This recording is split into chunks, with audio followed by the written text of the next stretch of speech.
जय हिंद साथियों, SSC rankers channel पे आपका स्वागत है। साथियों, हम लोग इंडियन ज्योग्राफी को आपके साथ डिस्कस कर रहे हैं और इंडियन ज्योग्राफी हम लोग पढ़ रहे हैं। उसी क्रम में जिस चैप्टर पे हम लोग पहुंचे हैं वो है भारत की समुद्री सीमा। भारत की समुद्री सीमा, तो ये हम देख रहे हैं भारत की समुद्री सीमा गुजरात से लेकर पश्चिम बंगाल तक। हम लेकिन इसको वर्ल्ड स्तर पे देखने का प्रयास करते हैं। वर्ल्ड में समुद्री कानून है। आखिरकार ये कैसे तय किया जाए कि समुद्र में कितनी दूरी तक किसका है। सबसे पहले तो हम समझेंगे अनक्लोज समझौते को, united nation convention on the law of the. अगर हम इसको जाने तो इसको हम जान सकते हैं law of the sea convention, या दूसरे नाम से भी हम इसको जान सकते हैं, जैसा कि आप देख रहे हैं, law of the sea treaty. ये जो समझौता हुआ ये 1982 में जिन देशों के साथ समुद्र तट था उनने इस पे हस्ताक्षर किए। हस्ताक्षर किस संबंध में किए कि समुद्र में कितनी दूरी तक किसका है, ये कैसे तय होगा। तो इसमें 5 सीमाओं को बनाया गया। हम इसी तरीके से भारत का भी समझेंगे। रुकिएगा, सिलसिलेवार तरीके से बढ़ रहे हैं आगे। यह एक अंतर्राष्ट्रीय समझौता है, ठीक है। जिन भी देशों के पास समुद्र तट है उनने इस पे क्या किए, हस्ताक्षर किए। तो यह एक अंतर्राष्ट्रीय समझौता है, एक बात। दूसरी बात, कहते हैं यह दुनिया भर के सागरों महासागरों पर देश के अधिकार क्षेत्र को बताता है। हाँ, सही भी है। अगर हम बात करते हैं, तटीय राज्यों को नेविगेट करता है। नेविगेट यानी तटीय जो राज्य है उनका कहां तक क्या है, ये सारी बात इस अनक्लोज कानून के बाद तय हुआ। जब तक अनक्लोज नहीं आया होगा तब तक ये बड़ा सस्पेंस होगा कि सागर में किस देश का कितने दूरी तक है।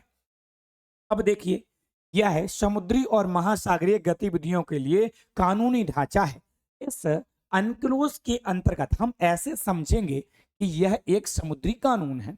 इस कानून के अंतर्गत इस कानून के अंतर्गत जो हम सीमा रेखाएं पढ़ते हैं, वास्तविकता में वो तो 3 को पढ़ना पड़ता है, लेकिन इसके अंतर्गत जो सीमा रेखाएं बनाई गई वो है कितनी, 5। पहला तो आंतरिक जल। आंतरिक जल का मतलब क्या है, मान लो हम समझाते हैं थोड़ा सा यहां आपको। जैसे हम इंडिया का मैप देखते हैं, यहां पे आप देख रहे हैं तरीके से आगे की तरफ ऐसा होगा। अब देखना ध्यान से, तो आंतरिक जल का मतलब क्या है। आंतरिक जल का मतलब अगर हम आपको यहां से निकालें, पहले तो एक सीधी रेखा बनाएगी जी जी, ये आधार रेखा है। इस आधार रेखा से हम लाइन खींचेंगे आगे की तरफ के कितने किलोमीटर अंदर तक है। तो यहाँ पे जो जल भरेगा, यहाँ पे आपको समझिए, यहाँ जो जगह बची है स्पेस, यहाँ जो जल भरेगा उसे आंतरिक जल कहा गया। तो एक सबसे पहले तो देखेंगे कि ये आंतरिक जल है। एक एक सीमा रेखा बनाई गई। दूसरी सीमा रेखा प्रादेशिक क्षेत्र यानी प्रादेशिक सागर क्षेत्र, यानी इस आधार रेखा से पहली लाइन 12 नॉटिकल मील तक जो होगी उसे हम प्रादेशिक सीमा क्षेत्र कहेंगे। समझाते हैं, रुकिएगा, तसल्ली पकड़िए। तीसरी सीमा रेखा संलग्न क्षेत्र या सन्निहित क्षेत्र। सन्निहित क्षेत्र वाली जो सीमा थी वो थी 24 नॉटिकल मील, ये था 12 नॉटिकल मील, और जो उसके बाद अनन्य आर्थिक क्षेत्र 200 नॉटिकल मील, और 200 नॉटिकल मील के बाद वाला जो एरिया है उसे कहा गया उच्च समुद्र क्षेत्र। तो कुल मिला के ये हम अनक्लोज के बारे में समझ रहे थे साथियों। अब हम जानेंगे कि हमारी समुद्र में जो अंदर की तरफ हमारा अधिकार है तो कितने कितने किलोमीटर तक है और कितने नॉटिकल मील है, इस बात को हम समझने का प्रयास करते। ध्यान दीजिए, सबसे पहले तो अगर हम देखें साथियों, सबसे पहले अगर हम साथियों देखें, यहाँ पे आप ये देख रहे हो जो येलो लाइन से बना हुआ है, ये आप देख रहे हो यहाँ, ये देखो, ये एक ये एक भारत की समुद्री तट है, समुद्री तट है। अब इसके बाद समुद्री तट कहीं पे अंदर को होगा, कहीं बाहर होगा, तो एक आधार लाइन डाली जाएगी। जैसे मैं इधर इधर समझाता हूँ आपको, इधर समझाता हूँ आपको। मान लो जे इधर पे कुछ अंदर है कुछ बाहर है, तो सबसे पहले तो इधर पे एक आधार लाइन खींची जाएगी, ऐसी ऐसी एक आधार लाइन खींची जाएगी। और आधार लाइन के अंदर की तरफ जो जल है इसको कहा गया पहली सीमा आंतरिक जल। ये आधार लाइन से 3 रेखाएं खींची गई।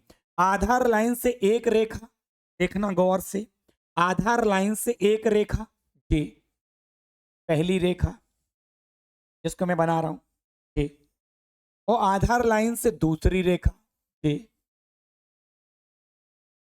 और आधार लाइन से तीसरी रेखा, जी।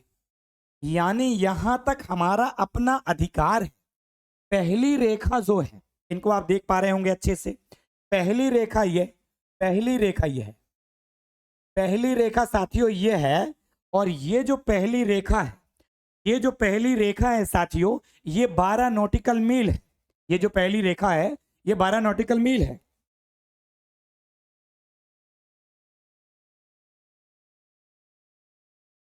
चलिए साथियों, अगर हम देखते हैं यहां पे जो पहली लाइन है ये 12 नॉटिकल मील है यहां से यहां तक।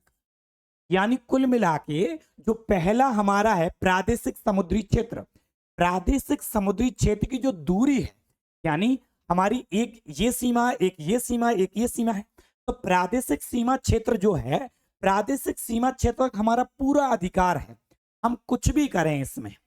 प्रादेशिक सीमा क्षेत्र जो 12 नॉटिकल मील। अब क्वेश्चन आपसे सबसे ज्यादा आता वो कहां से, अगर हम बात कहते हैं 1 नॉटिकल मील बराबर, यहां से सबसे ज्यादा क्वेश्चन पूछा जाता है। 1 नॉटिकल मील बराबर कितने किलोमीटर, तो 1.852 किलोमीटर। यहां से क्वेश्चन पूछा जाएगा आपसे कि 1 नॉटिकल मील बराबर कितने किलोमीटर होते हैं साथियों। यहां से क्वेश्चन आपसे आता है 1 नॉटिकल मील बराबर 1.852 किलोमीटर। अगर हम क्योंकि समुद्री दूरी को हम नॉटिकल मील में मापते हैं, क्वेश्चन यहां से भी आता है कि समुद्री दूरी को हम किस में मापते हैं, तो नॉटिकल मील में। 12 नॉटिकल मील तक हमारा ये प्रादेशिक सीमा क्षेत्र है। 24 नॉटिकल मील तक, यानी ये दूसरी लाइन, ये 24 नॉटिकल मील तक है। ये 24 नॉटिकल मील तक जो दूसरी वाली लाइन है साथियों, यहां से यहां तक 24 नॉटिकल मील है। यानी अगर हम लगभग कहें, लगभग 48 किलोमीटर, लगभग 45 के आसपास होगा, क्योंकि लगभग 2 किलोमीटर तो हो ही गया। तो अगर हम देखें तो दूसरी जो हमारी सीमा है, यानी पहली प्रादेशिक सीमा क्षेत्र, प्रादेशिक सीमा क्षेत्र तक हमारा पूरा अधिकार है। हमसे पूछा जाए कि समुद्री सीमा में ऐसी कौन सी सीमा है जहां तक हमारा पूर्ण अधिकार है, तो प्रादेशिक सीमा क्षेत्र। दूसरा आता है संलग्न क्षेत्र या सन्निहित क्षेत्र। सन्निहित क्षेत्र तक साथियों 24 नॉटिकल मील तक ये दूरी, यानी कहा जाए तो लगभग 45 किलोमीटर तक हमारा अपना अधिकार है। लेकिन इसमें कुछ बाउंडेशन है, क्या हम 24 नॉटिकल मील तक तो साफ सफाई कर सकते हैं, और अगर हम बात करें तो हम किसी दूसरे देश का जहाज अगर एंटर हुआ तो हम सीमा शुल्क ले सकते हैं यहाँ। तीसरी बात, वित्तीय अधिकार, यहाँ जो भी खनिज वगैरह मिलता है वो सब हमारा है। तीसरी लाइन जो है, ये तीसरी लाइन ये है, ये जो साथियों तीसरी लाइन है, ये तीसरी लाइन ये 200 नॉटिकल मील तक, यानी यहां से लेकर यहां तक 200 नॉटिकल मील, लगभग 400 किलोमीटर बोला जाए, यहां तक हमारी जो रेखा है इसका नाम अनन्य आर्थिक क्षेत्र है। अनन्य आर्थिक क्षेत्र में हम क्या कर सकते हैं, देखना ध्यान से। अगर हम यहाँ पे वैज्ञानिकों का परीक्षण करा सकते, वैज्ञानिक परीक्षण करना चाहें तो यहाँ तक हम द्वीपों की खोज कर लेंगे, वो हमारे होंगे वो द्वीप। दूसरी बात, उन द्वीप पे प्रयोगशाला बना सकते, उस द्वीप पे हमारे वैज्ञानिक परीक्षण कर सकते।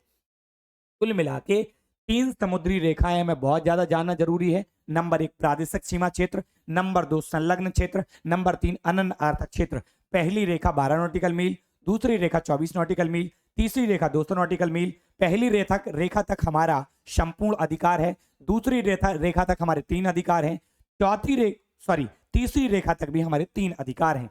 ये और 1 नॉटिकल मील बराबर 1.852 किलोमीटर होता है। तो जो भारत की समुद्री सीमा है, इससे आपका जो टॉपिक है वो यहां तक समाप्त होता है। साथियों छोटी सी बात हम और जानते हैं यहाँ इसमें। अब हम बात करते हैं कि भारत में आपने देखा होगा कभी भी, जैसे कहेंगे मीनार की ऊंचाई, तो मीनार की ऊंचाई समुद्र तल से मापी जाती है।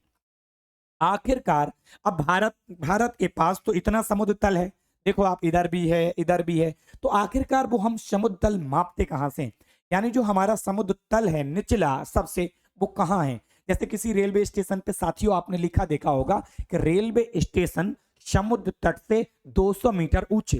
तो आखिरकार ये कहाँ के तट से है? तो हर देश का एक समुद्र तल होता है। जैसे भारत का समुद्र तल चेन्नई है, बात समझिए। जैसे हमारी भूमि जे है, भूमि जे है। अब भूमि देखेंगे जे है, तो अब इस भूमि पे एक कोई चोटी है। अब चोटी है तो यहां से हम यहां से इसकी दूरी मापेंगे, सॉरी ऊंचाई मापेंगे, जितनी भी हाइट हो इसकी इतना ही मेजर करेंगे। लेकिन हमारी जो चेन्नई है, चेन्नई यहां है।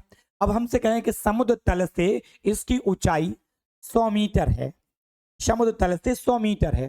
तो आप बात समझिए, वो इतनी नहीं है। समुद्र तल से अगर कह रहा है तो आप बात समझिए, इधर से चेन्नई का क्रम क्या आता जे, तो इसकी जे यहां से लेके है पूरी यहां तक। बात समझिए, जहां पे भी मापते हैं, जैसे कहें, जैसे अपने यहाँ जो भी चोटियां हैं, जैसे गुरु शिखर है, तो उसकी ऊंचाई जो भी है, गुरु शिखर की ऊंचाई जो भी है। अब गुरु शिखर जो राजस्थान में पड़ता है, यानी भारत जे है, गुरु शिखर यहाँ है। या हम यहाँ कहें महेंद्रगिरी यहाँ है, महेंद्रगिरी की ऊंचाई 1501 मीटर के आसपास है, 1502 या 1 के आसपास, लगभग 1500 मापा जाता है। या इधर दक्षिण भारत में कहें अनाईमुड़ी है, या दोद्दा बेटा है, 2695, 2637। तो आखिरकार इनकी ऊंचाई है कहां से? जिस तल पे जी है वहां से ऊंचाई है, या फिर समुद्र तल से? हमेशा ऊंचाई समुद्र तल से मापी जाती है। जैसा कि हमने आपको बताया, तो चेन्नई से जितने ऊपर होंगे, चेन्नई से जितने ऊपर तल पे होंगे, पहले तो उसको माप लेंगे, फिर उसकी रियल ऊंचाई जितनी होगी, और समुद्र तल से मतलब वो पूरी मापी जाएगी। बात समझ में आ गई होगी। तो आप भारत में चेन्नई तट पर स्थित जो तट होता, उसी को हम सी लेवल या एक समुद्री बेस मानते हैं। यहीं से ऊंचाइयों को मेजरमेंट किया जाता है। इतनी बात क्लियर हुई। तो भारत की समुद्री सीमा से लेकर जो टॉपिक आपका था, वो साथियों समाप्त होता है। हम लोगों ने समुद्री सीमा को भी देखा, हमने अनक्लोज कानून को भी देखा साथियों। तो यहाँ आपका ये समाप्त होता है। हम लोग मिलते हैं जल्दी से नेक्स्ट सेशन में। आपका जो नेक्स्ट सेशन रहेगा वो रहेगा समुद्री खाड़ियां, फिर उसके बाद आएगा सक्रिय चैनल। ठीक है, सक्रिय चैनल से पहले हम पढ़ लेंगे द्वीपों को। तो हम जल्दी से मिलते हैं नेक्स्ट वीडियो में। भारत के आसपास कौन सी समुद्री खाड़ियां हैं एवं कौन से द्वीप हैं। चलिए साथियों, मिलते हैं तो नेक्स्ट सेशन में। यहाँ के लिए इतना ही। जय हिंद।